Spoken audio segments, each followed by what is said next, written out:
Hello and welcome. My name is Miriam Nabavi and I'm with the Equity and Inclusion Office at the University of British Columbia, which is home to the Hunkaminam speaking Musqueam people. Welcome. Today's event is the second of a four-part series titled Black Artistic Expressions in BC. And we have a wonderful Tonye Aganaba holding that space for us today. It goes without saying that there is limited spatial and political representation of Black identity in BC. And this series puts a focus on the nevertheless vibrant presence of the Black art and culture across Metro Vancouver. And the invitation today is to engage through fun and joy, while also spotlighting and celebrating resilience and activism that bears witness to what it means to be Black in BC. This series is a community university collaboration developed in partnership between local Black artists and IPOC connections at the Equity and Inclusion Office and the Center for Culture, Identity and Education at the University of British Columbia. Before I turn it over to our curator for the series, Ndidi Cascade, I'd like to welcome Adiria Johnson, doctoral student at the University of British Columbia, to open our session with a land acknowledgement. Thank you, Miriam. So again, good evening and welcome to Black Expressions in BC, in which today we present Tonye Aganaba. My name is Daria Johnson and I am a second year PhD student in the Gender, Race, Sexuality and Social Justice Department here at the University of British Columbia, studying hip hop feminism and Southern American hip hop culture. I'm really happy to be here with you today as we journey through the range of Black artistic expressions here in BC and Canada. But particularly, I want to welcome you all tonight for a celebration of Black cultural expression, music, and activism. And so as you listen to today's performance, I want us to focus on the use of Black music as a practice of resilience. Resilience is defined as the process of adapting well in the face of adversity, trauma, tragedy, threats, and or significant source of stress. And so in this case, we must focus and reflect on the ways in which Black artists, musicians, and singers in BC find pleasure, happiness, and peace through music and culture as an act of resilience. And so with the power of resilience and perseverance, for centuries, Black people have been able to tell stories of our experiences, hopes, dreams, feelings, and desires as they fight to survive in the settler colonial state. And so to reflect on the long withstanding states and colonial violence that has happened at the expense of Black and Indigenous people in Canada, America, and the world, I would like to acknowledge the land on which we gather today is the traditional, ancestral, and unceded territory of the Coast Salish people, including the territories of the Musqueam, Squamish, and Tsleil-Waututh Nations. And in recognition of the millions of lives lost due to COVID-19, and also the horrendous current acts of violence in Nigeria with the brutal violence and murder of civilians and protesters as they fight against police brutality enacted by SARS, I would like for us to take a moment of silence to reflect on those near and far who we've lost and to remember and honor.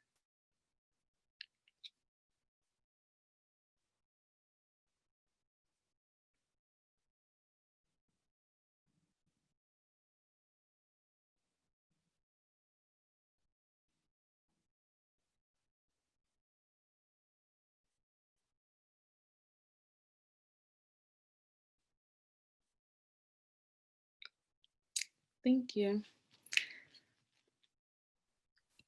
Thank you for that, Adiria. That was a beautiful intro. My name is Ndidi Cascade, hip hop performer from Vancouver, BC, Nigerian, Italian, Irish background, and also youth education facilitator. I'm so excited to introduce a very dear friend of mine and huge inspiration for me, Tonye Aganaba. So Tonye is a multidisciplinary artist, musician, and arts facilitator. They were born in London to parents of Nigerian and Zimbabwean descent and moved to Canada at the age of 13. Their new body of work, titled AfroScience, is an ongoing exploration of the shared experience and expression of Afro and Indigenous peoples. Without further ado, we present to you, Empress. Yo, thank you for that stunning introduction. My name is Tonye Aganaba. Hang on a second here. I'm going to put you all on gallery view so I can see your fine faces. Those of you who have chosen to show your faces. Yeah, go on. Turn your cameras on. I see people turning their cameras on. What's up, everybody? My name is Tonye Aganaba. It's a pleasure to be here with you. I am, as you can see, joining you from the comfort of my living room here on the territories of the Musqueam, Squamish, and Tsleil-Waututh First Nations. As Ndidi said, I was born in England. My parents are from Nigeria and Zimbabwe, two places that are currently going through it, as we all are navigating this new paradigm that we're living through. It's a real honor to be sharing some music with you and some thoughts today. And I just want to say a big thank you to UBC, actually, before I continue on with the set, because I had a life-changing experience during the pandemic because of UBC. I took a class called the Democracy Lab, and it absolutely changed my life in terms of how I am going to use my art and my creativity to help move us into the new reality that we all desperately want to see so badly. So thanks, UBC. You changed my whole trajectory. You changed my life, and I appreciate it. Okay, so I'm going to play some songs. And this first song is called Best Worst. And it's about how the dichotomy of life. We're living through a pandemic, and yet we are figuring out that we can take care of each other in new ways. We are losing people left, right, and center because of this illicit drug poisoning that's happening in our city. But at the same time, people are shifting and changing and understanding that people who use drugs deserve dignity and deserve humanity. So life is constantly the best and also the absolute worst. I made a promise that I was going to try not to swear today, so hold me to that if you can.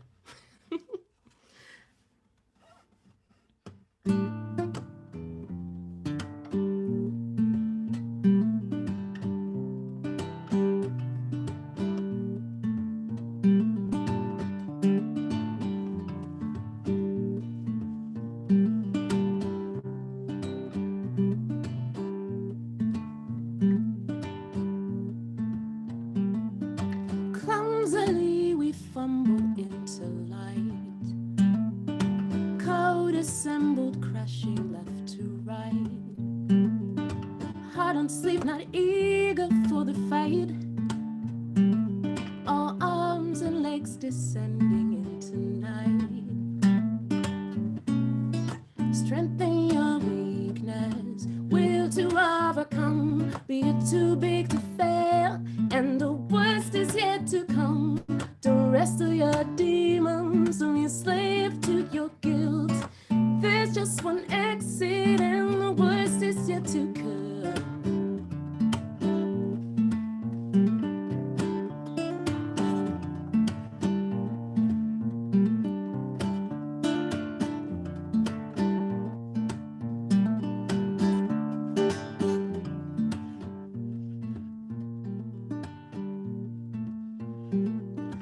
Emptiness and clarity collide. Well, I wonder, do you feel the shift in tide? Feel your face up in the mirror, feel your heart is getting clearer. This fear must fly. I said, oh, oh, oh, the strength in your weakness, will to overcome, be it too big to fail, and the worst is yet to come. Don't wrestle your demons, don't be a slave to your guilt. There's just one exit, and the worst is yet to come.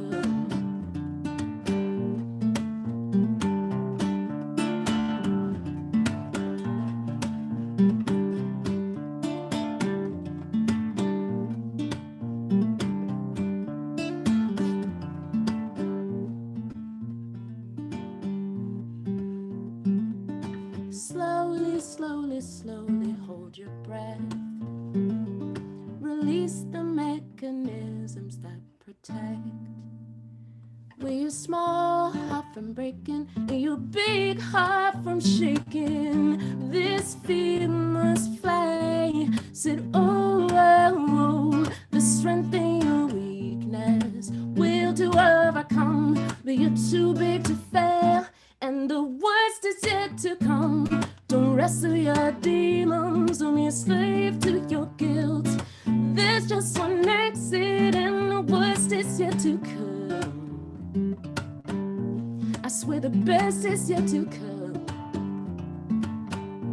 Maybe the worst is yet to come.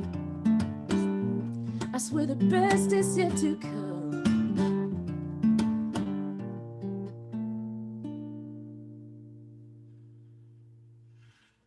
Thank you. Brenda, I see you, Brenda. Thank you very, very much. I appreciate the claps I'm seeing in the room. I just want to say that I got into playing music because I am a deeply messed up person. And music and singing and writing songs is the only healthy way I know how to transmute the weirdness of life. So yeah, I'm grateful that I have it, because I look around the community, I look around people who are really struggling right now because they don't have a way to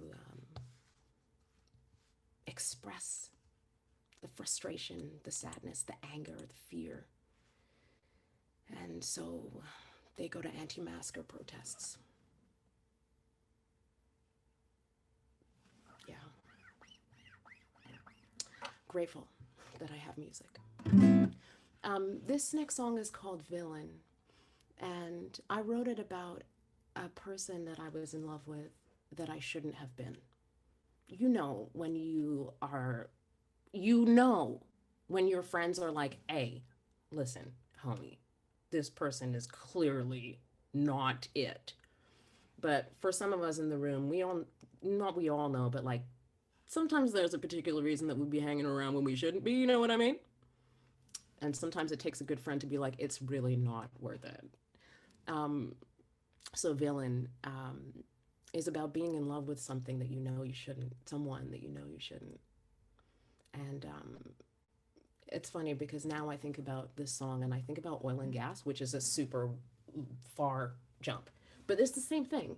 Oil and gas is like being in a relationship with a bad boyfriend, right? We all know we need to break up with oil and gas, but we're hooked on the guy because he's very tall and handsome and he has an even beard. I don't know. Oil and gas is rubbish. Oil and gas is the true villain.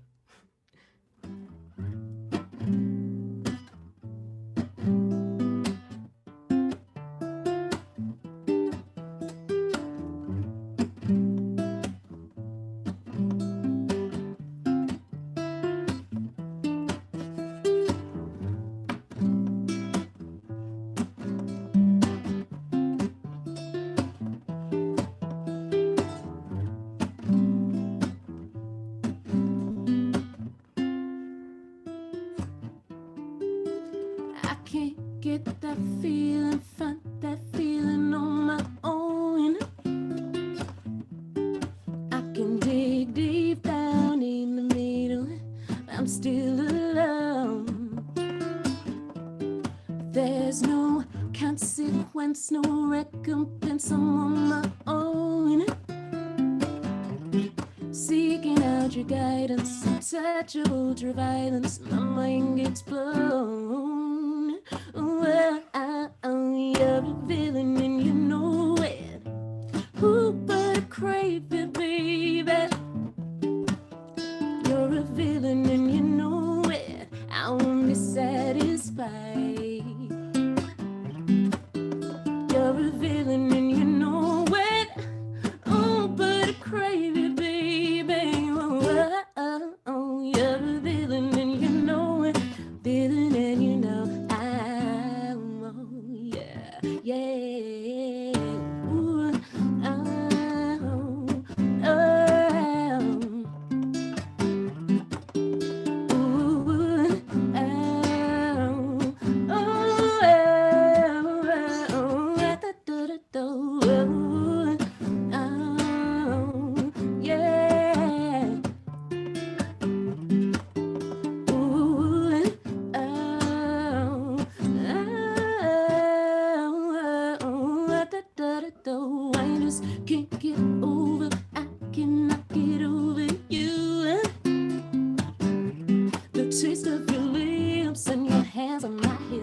things I used to do.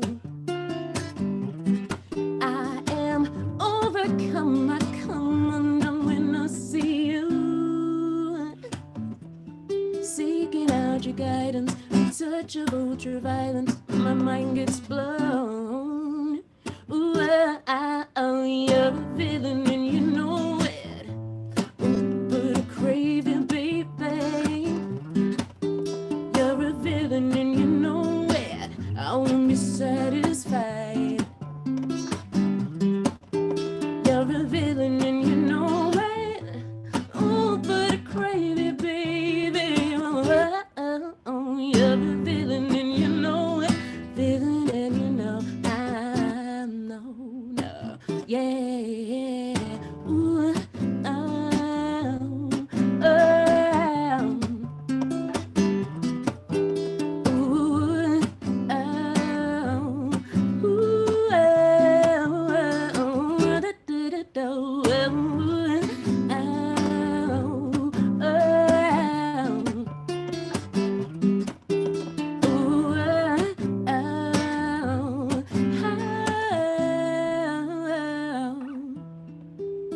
We are a villain and you know it.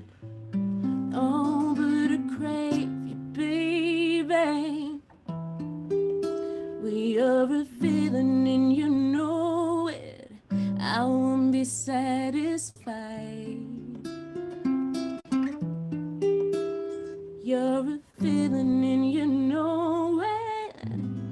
Ooh, but I crave you, baby.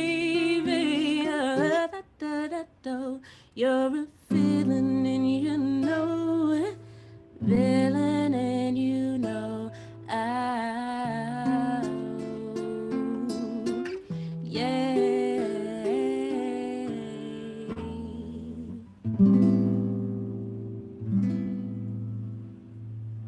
Thank you very much. Thank you, thank you, thank you. Please, one moment. I'm just going to tune my guitar very quickly.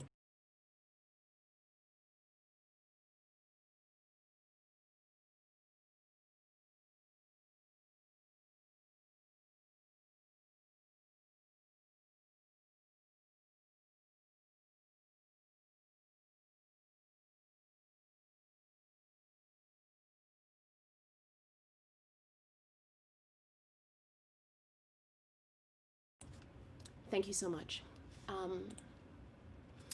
Anybody who lives on Musqueam, Squamish, and Tsleil-Waututh First Nations lands knows that it's really, really hard to find housing here, especially right now. It is an absolute nightmare.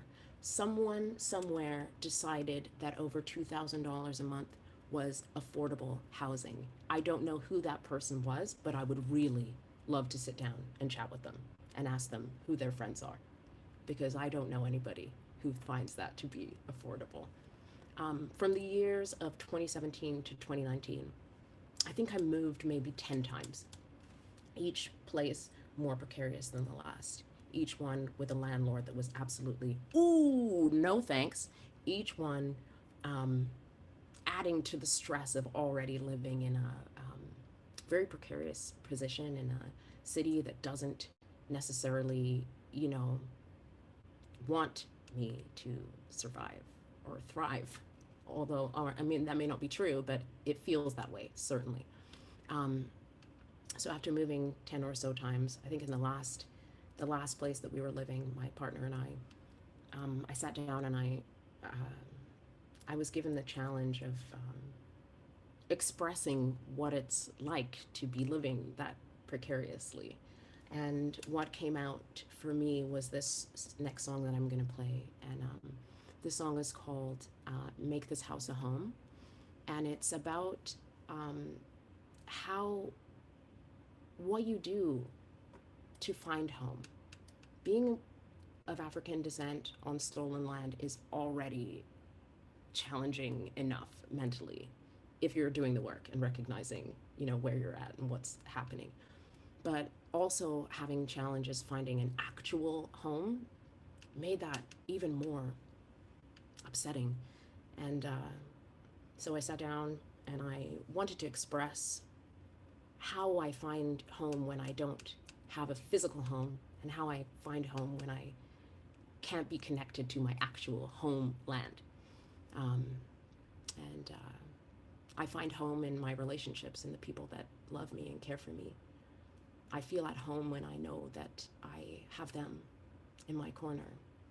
And although, you know, love and support is not a substitute for housing, if you have love and support, it's becomes a lot easier to get housing. Yeah, so this song is dedicated to the one that I love. His name is Aaron Hamblin, and this song is called Make This House a Home.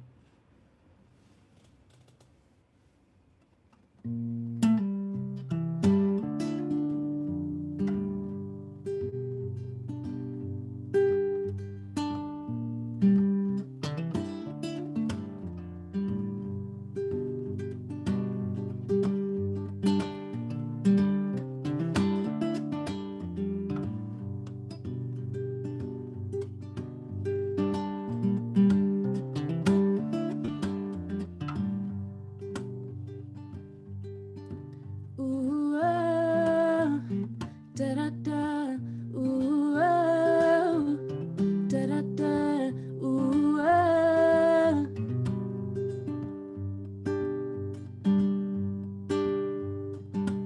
Ooh, oh, da da da. Ooh, oh, da da da. Ooh, oh.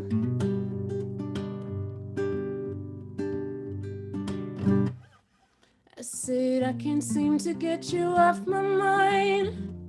Boy, I'm thinking about you all the time. Hopelessly into you, every little thing you do. You are the dictionary definition of true blue and blue. The world around me around the night. I'm untethered, floating towards the sky. Down you said, didn't regret it. I pray that you get it.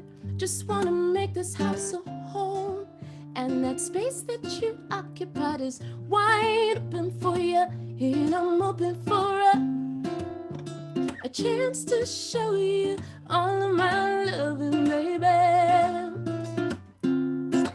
Was dust we used to be, and oh baby, well this thing is new to me, and oh I need it, well I need it, all of my love.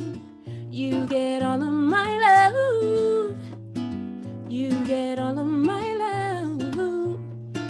You get all of my love. Ooh, yeah.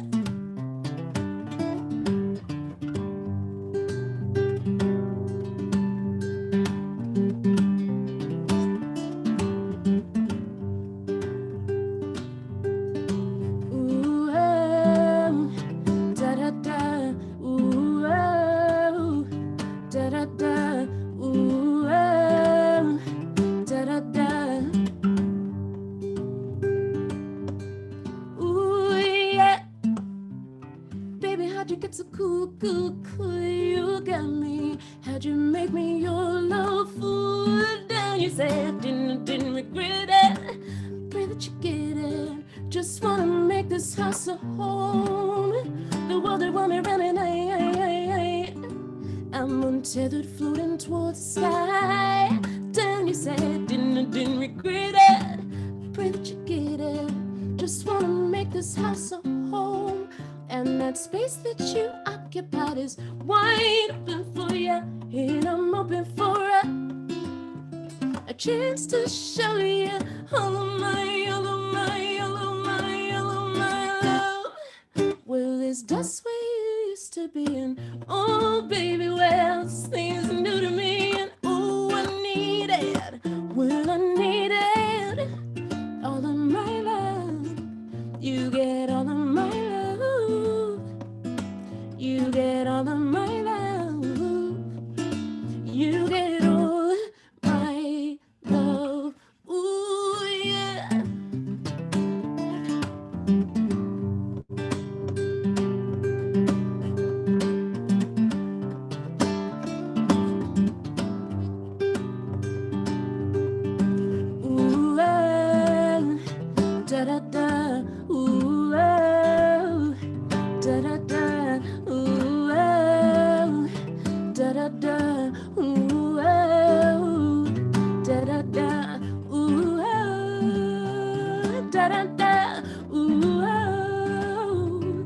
da da da, ooh, oh, da da da.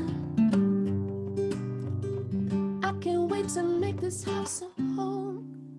Well, that space that you occupied is wide open for you, and I'm open for a chance to show you all of my, all of my, all of my, all of my love. Was dust we used to be, and oh baby, well, this thing is new to me, and oh, I need it. Well, I needed all of my love. You get all of my love. You get all of my love. You get all my love. Thank you very much. Thank you. Whew. Back in the before times when we used to play shows and infect people with COVID on purpose. I'm just playing. Back in the old days when we used to play shows, I never was able to make it through that song without crying for some reason. And I think it's just, it connects me back to the memory of being so uncertain and so feeling so precarious. I've lived in the place that I live in now for just over a year, and it's changed my life having stable housing, knowing that I'm not gonna have to leave at the whim of my landlord. It has really changed my experience of the world. And if you haven't voted yet, please vote for the party that will give people housing. Vote for the party that will provide for those who have the least first. We desperately need that. And it seems so backwards to me that that's not the way that our political system works. I'm not trying to tell you what to do. Just letting you know that my birthday is on Saturday, October 24th, the day of the election. So if you like me and you like what you're, thanks. Nyasha just sent me birthday greets. Thanks very much. Yeah, if you enjoyed this, please vote. And if you didn't enjoy it, vote anyway.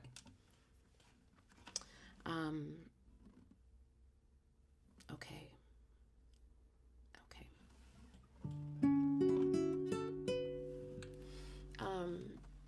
I am a touring musician most of the time, and obviously COVID-19 has changed that entire reality for me. There will be no large-scale shows until sometime in 2022 if everything continues the way that it is right now. So we've been relegated to this kind of internet phenomenon, which is super weird for me. The thing I love about music the most is not actually the music part, it's the people part.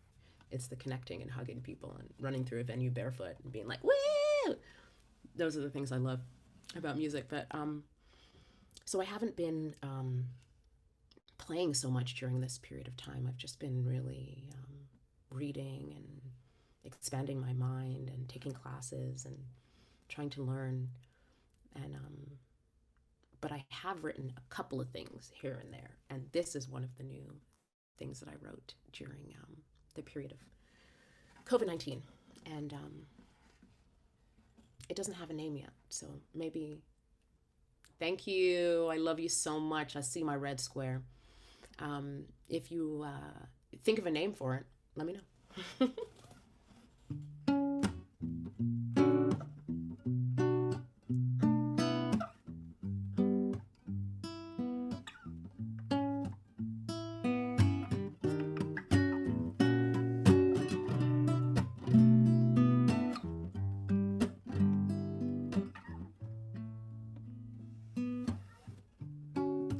Cut out the awful just before the sun came out again.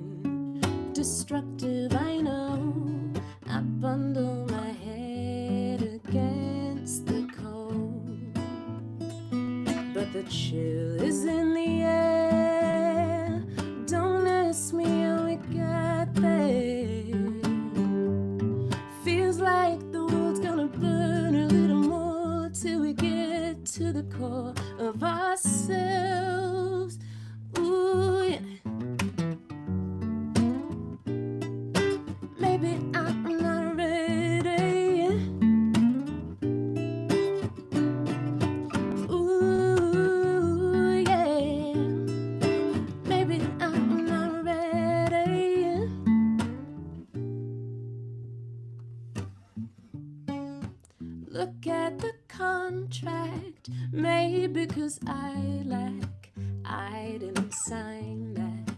I want my time back, but that's my blood right there. Rich as my skin, the kink in my hair. But the chill is in the air. Don't ask me how it got there. Feels like the world's gonna burn a little more till we get to the core of ourselves. Ooh, yeah. Maybe I'm not ready. Ooh, yeah. Maybe I'm not ready. Ooh, yeah. Maybe I'm not ready. Yeah. I said, ooh, yeah. Maybe I'm not ready.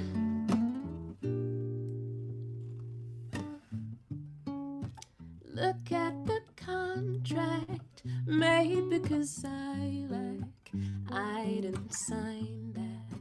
I want my time back, but that's my blood right there. Rich as my skin, the kink in my hair. But the chill is in the air. Don't ask me how it got there.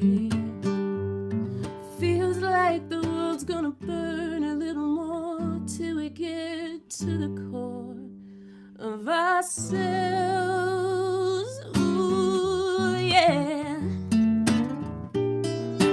Maybe I'm not ready. Ooh, yeah. Maybe I'm not ready. Ooh, yeah. Maybe I'm not ready. Ooh, yeah. Maybe I'm not ready.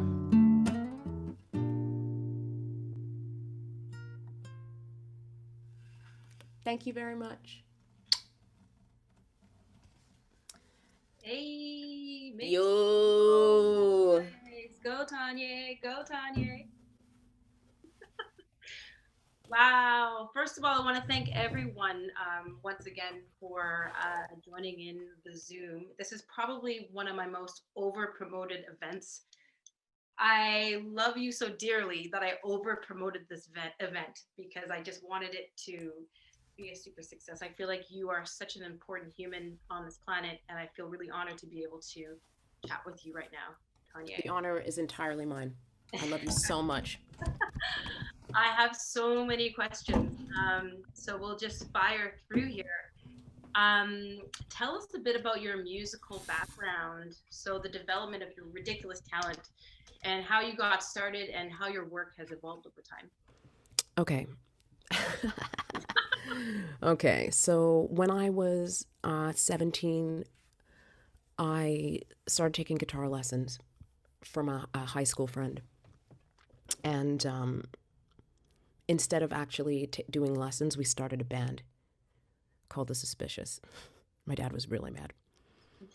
So I think when I really zoom out and look at how this all began and how this started, it started because I started skipping my music lessons and started a band with a bunch of boys. I am not a, what's the word I'm looking for? I'm self-taught. I have taken lessons in my younger years, but as I said, like music for me was always about like finding a way to express the angst in myself. As we all do, got stuff going on. And yeah, I kind of fell into music as a career entirely accidentally. And I am,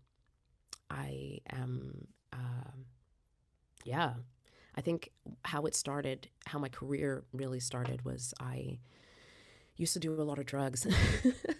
And I would find myself in clubs all the time, and people would be like, hey man, you're that one that sings, right? So I started off making music that is completely the antithesis of everything that I stand for right now because of the state that I was in, the place that I was in.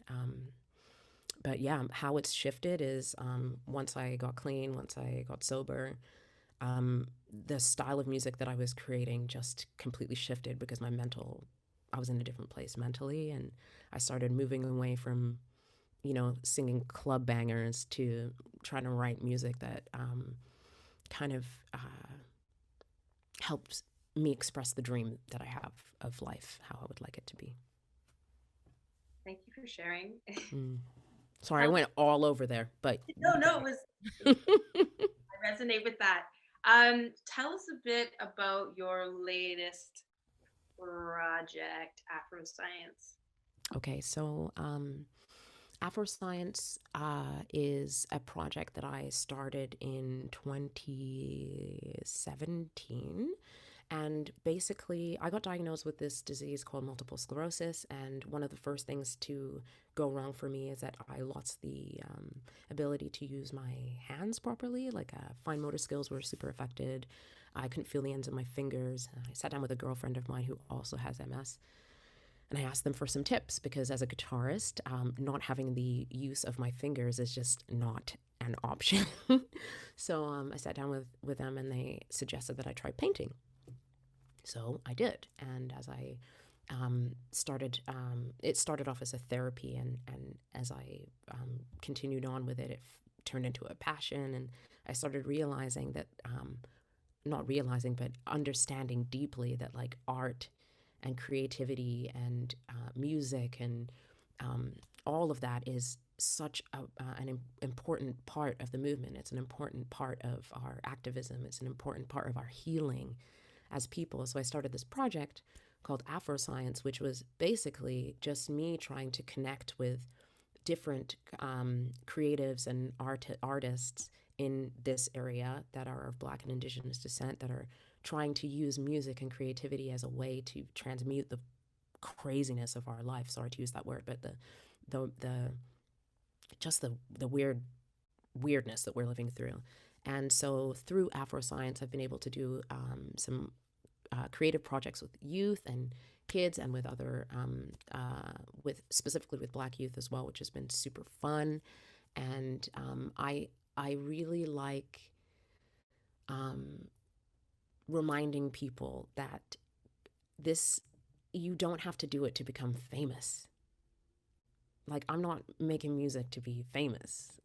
I make music because it's my therapy, and I make art because it's a way for me to calm down and to be present with myself. And so AfroScience is about like sharing the ways that our communities do that. And yeah, I've done a couple of art shows and some great community engagement through that project. And because of COVID-19, obviously I had to put a hold on that in March, and I haven't done too much with it during COVID-19 because I really believe that there is nothing wrong with just taking a pause. There's nothing wrong with living through this moment and like really incorporating the lessons that we're learning at this time. And I find that when we're so busy and like trying to keep making and creating, and it's difficult to actually take in what's going on. Yeah, I really feel what you're saying about, well, I've always had a fear of fame, actually. I've always wanted to keep at least one foot on the ground at all times. Yeah. And I guess that leads us into this next question I have for you. What is it like to navigate within the music industry as an anti-capitalist artist? Well, it's super stressful and difficult. Mm-hmm. Are you broke as I am? I'm so broke. I'm so broke. We do it for the love. We do it for but I'm broke by choice, because I think that it's for me at this point where I'm at right now in my life, I'm really concerned about how my child will look at the decisions that I've made, and how how the choices that I make, the people I choose to align with, organizations, the companies, the money I choose to take, although it may just, to some, it's just like, it's a gig. It's so much more than that. You vote with your energy. You vote with your time. You vote with your presence. And that's, it's difficult because it means that sometimes I turn down things that people are like, what do you even mean? And I'm like, it's against my morals to do that.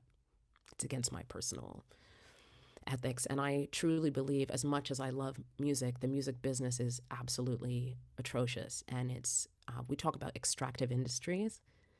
Yeah, the music business is just like oil and gas. It drills you for all you have, for everything that you've got. And then when you're done, it throws you away. And that's not a paradigm that I want to live in. I want to create because it feels good to create. I want to sing for people that want to hear me sing. And I don't want to manipulate you through the algorithm to like me more. That's disgusting. Yeah. Sorry, I'm reading The Age of Surveillance Capitalism right now by Shoshana Zuboff. If you haven't read that book, highly, highly recommend. It will change the way that you feel about the internet and about how much it manipulates you into liking things. That's very scary. That's the reality we're living in. It would be amazing if you could post a reading list on your site. Some kind of Oh, yeah, of course, of list. course. We would appreciate that. And so, music, your music especially, is as activism. In this day and age, post George Floyd and Ahmaud Arbery, and the BLM movement, that is, really a golden opportunity for artists of color to finally be heard. How has this time affected your work and your music?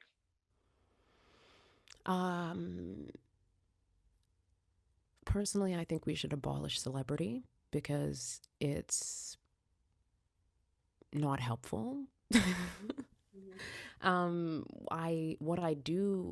How it's changed me is that it made me actually take a big step back from music, and it made me take a big step into my own education. It took me from a stance of feeling like I needed to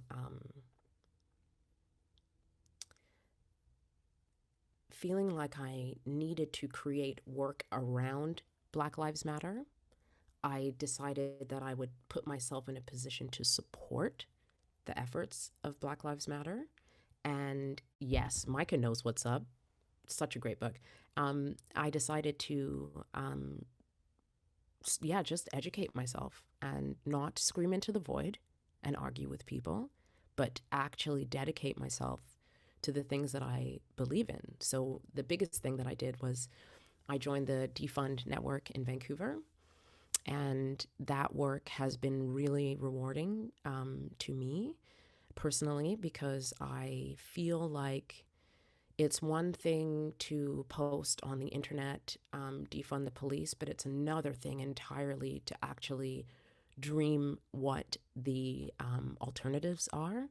And it's another thing entirely to actually dig in to the data and start trying to find ways to fight. Protesting is one part of it, and protesting is absolutely necessary, and I want people to do that. But there's another level, there's a next step, and after everything just kicked off, the global rebellion kicked off, I started really searching myself, thinking okay, what is the next step? As an artist, I have an opportunity to gather people, and that's great, and I want to do that. But I also know that it's dangerous to gather people and share the wrong information. It's dangerous to gather people and push them in a direction that is not truly going to help. So yeah, I just decided to take a step, stand up and step back. I think that's how it goes. It's just I'm a loud person. I take up a lot of space in the room. This is a perfect opportunity for me to listen and learn. And I think, yeah, that's how this really affected my Yes, artistic practice. 100%. And I hear what you say when, we speak about the pandemic stopping us in our tracks and almost forcing us to go within and actually reevaluate our lives. What is important, what is not as important.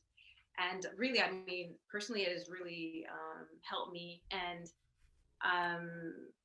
also what you're saying about being an artist and the pressures of, relaying the proper information to our audiences. It's, as artists, we do have that responsibility. So it's giving us a time out so that we can actually go within and reevaluate what our message should be.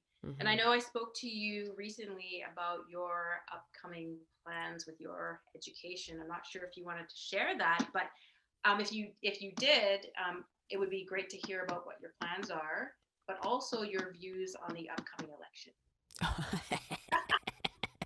Okay, loaded. Let's go. Okay. So, as I said at the beginning of this event, UBC changed my whole game. Okay, when the pandemic first kicked off, global rebellion first kicked off, I enrolled in a class called the Democracy Lab, which is basically like municipal politics 101, how to write policy, how to go to your municipal leaders and provincial leaders and federal leaders, really, how to go to your leaders and champion real change with them with the language that they use. Because, we see protests, we see petitions, we see people shouting and screaming, but it's if you don't use their language, which irritates me so much. If you don't use their language, they just won't listen. So I was like, okay, I'm gonna learn. I'm gonna spend hours listening to city council. I'm gonna learn how to use Robert's Rules of Order. I'm gonna learn all this nonsense that you're doing so that I don't get tripped up by your whatever it is that you're doing there. So after I took that class, I was super inspired and energized by all of the people that were in it, all of the instructors, Jennifer Reddy, who is absolutely incredible and kicking so much butt on Vancouver School Board. And then, of course, Andrea Reimer, who is my super crush. Ira, I'm looking at you. I see you laughing at me. Yeah, I was so inspired that I decided I wanted to look into going to school. So UBC, look out, because I'm thinking about applying. I want to study policy, and I want to study political science because I have to. We have to.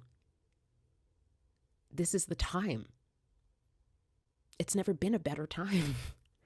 I have a 15-year-old kid, and she's wonderful. And I feel like if I don't learn these things, I can't say that I did everything in my power to try and change this situation. And yeah, it's not happening through music for me. It's going to happen for me through educating myself more. So yeah, look out. 2022, I'm going to run for municipal city council, and I expect all of your votes. Oh, you have my vote. Thanks very much. You also asked me about the election. Okay, all right. The only ethical choice in my mind is to vote green. That I'm just going to put that out there.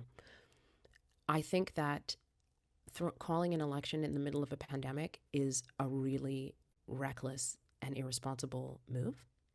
I understand why it has happened, but as a human being, I think that adding more to the plates of human beings during a pandemic and after protections for renters have just been taken away and eviction moratorium has just been suspended, adding the stress of an election on top of that is really,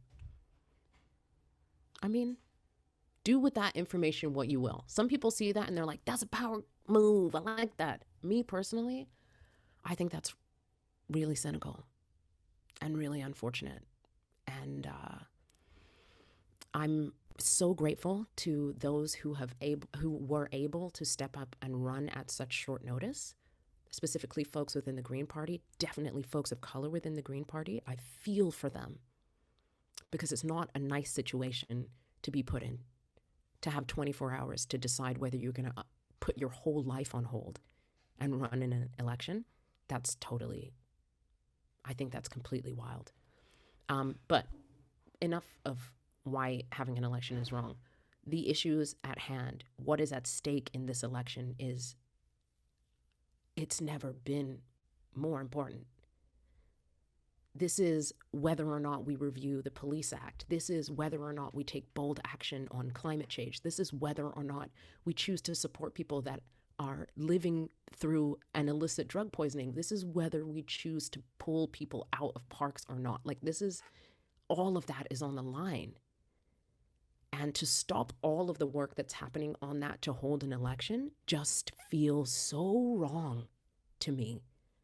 And yeah, so vote green if you want to live, is all I'm saying. You're so incredible. Sorry. No, that's awesome. Navigating within this pandemic, anything that stands out for you as an artist when it comes to pivoting within this new normal? Anything that stood out to me? Yeah, one thing that stood out to me is that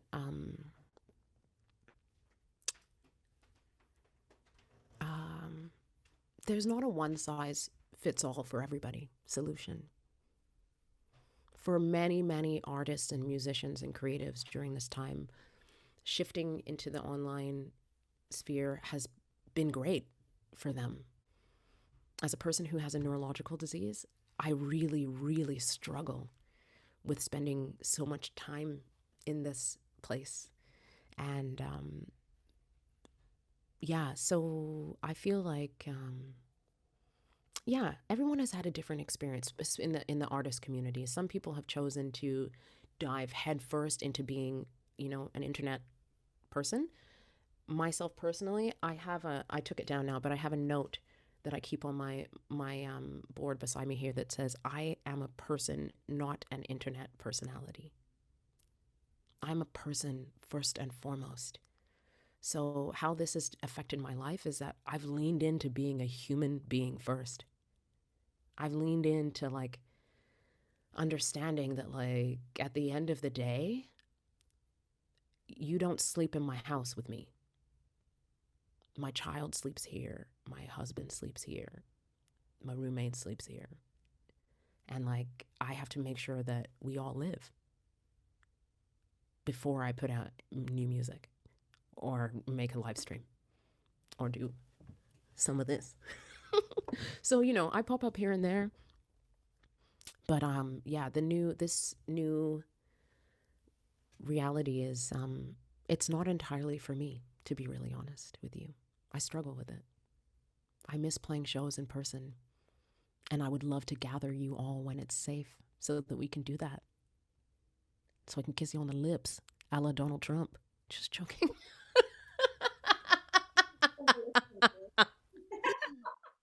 Sorry. I thought I was going to make it all the way through without mentioning him, and I failed. You know, it's interesting because your humanity shines through the lens, and I'm telling you, you seem so natural when you are speaking to all of us. Thank And you. I know how it is. Like, it's so challenging for me as an artist as well to perform in front of a screen or in front of a camera person rather than an audience, and because the energy is not there and it's lacking. And but yeah, holding on to your humanity in those times, and actually making this house a home, which is my favorite song of yours. Thank you, baby. It's like, you know, finding that Shambhala inside, that inner light that will always shine, and that is our true home. So no matter what happens in this crazy 2020 that we're living within, staying rooted in that, for me, you know, really has helped me throughout all of this as an artist and as a human. Same. We have only a few moments left, and I'd love for you to share any future projects or plans, or if you want to plug anything at this time, or final words to our audience or to other Black artists in British Columbia. Yes. Okay. Wait, let me take a breath. Final words. I love you. You're all very beautiful people. I'm really glad that you came to share this time with us. Oh, I see you. Thanks for the heart. Oh, I see a little baby. Hi, Becky. Hi, baby. Yeah, thank you so much for being here. I apologize that I'm not more, this is a really messed up time. It's a serious time. And if I can leave you with anything, it's this. We have been given an invitation to reconnect with who we are and where we come from. Not all of us have access to that information, where we come from.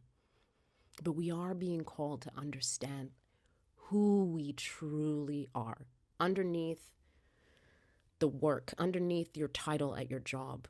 We are all being called to that. And I'm grateful. As much as COVID-19 has sucked, as much as witnessing worldwide global rebellion has sucked, I believe wholeheartedly that this is our opportunity. This is the perfect opportunity to get right with our own selves and with our own histories. We shouldn't be here. I mean, obviously, unless we should. But we shouldn't be here. I shouldn't be here. And my work is to reckon with why I am here. My parents came from Nigeria and Zimbabwe. They didn't just end up here by accident. There's a reason that we fled, or they fled. So yeah, if I can leave you with anything, especially Black artists of Vancouver or elsewhere, it is reckon with that reality as quickly as possible so that we can move past this division that we're seeing right now. Also, I don't know, Black Lives Matter. Fight the power. Oh, shoot. I do have one thing to share with you before we go. Sorry, I have it here. I'm going to drop a link in the chat. If you are interested, I talked a little bit about the abolition work that I'm a part of in Vancouver. If you're interested in learning more about that, I dropped a link to the defund.ca website in the chat. If you're interested in participating in Vancouver-specific abolition work, please send me a tweet, hit me in my DMs, shoot me an email, holla at me on my website, whichever way you would like to. Please reach out. We meet every 3 weeks. We're looking for more people to help us with this work. We're looking for more people to help us with research. And we have a campaign that is launching tomorrow that is for the, hang on, I'm just trying to find it. It is called the International Day Against Police Brutality. And if you go to pivot.ca, Pivot Legal's website, you can find out all the information about it there. I can't find it in my email right now, but that campaign is launching tomorrow, and it's all about making sure that the community has access to accessible, reliable, transparent data so that we can actually do the work to eradicate systemic racism from all of the systems that we are living. That data, we cannot identify the problem. So yeah, please join this work. If you are interested, holler at me. Music is important, but human rights are way more important than that. Pivot Legal. Yeah, Micah. Micah, I love you. You're on it. So the one thing that I know you and I share is our Nigerian blood. So I just want to give a shout out to all of our fellow Nigerians globally right now. How important it is for us to put our minds and hearts together to facilitate and the change and reform that we need in Nigeria right now. Tonye, you are blessed. I appreciate you dearly. I love you. And I'm going to ask if, well, I'm going to give a shout out, well, just a reminder of what's happening next month. So I'm performing and I'm going to be interviewing the one and only Shad. Hopefully y'all can join us next month. But I would love for everyone to unmute themselves and let's give some applause right about now. Thank you. Thank you. Thank you. Simon Shackner. Simon Shackner. Simon Shackner. I love you so much. That's my ex-boyfriend on the call, just so we're all clear here. Hi. Hey. Yo, thank you so much, Ndidi, for having me. It's been a pleasure. Yeah, fight the power. Don't let the man get you down. And vote green.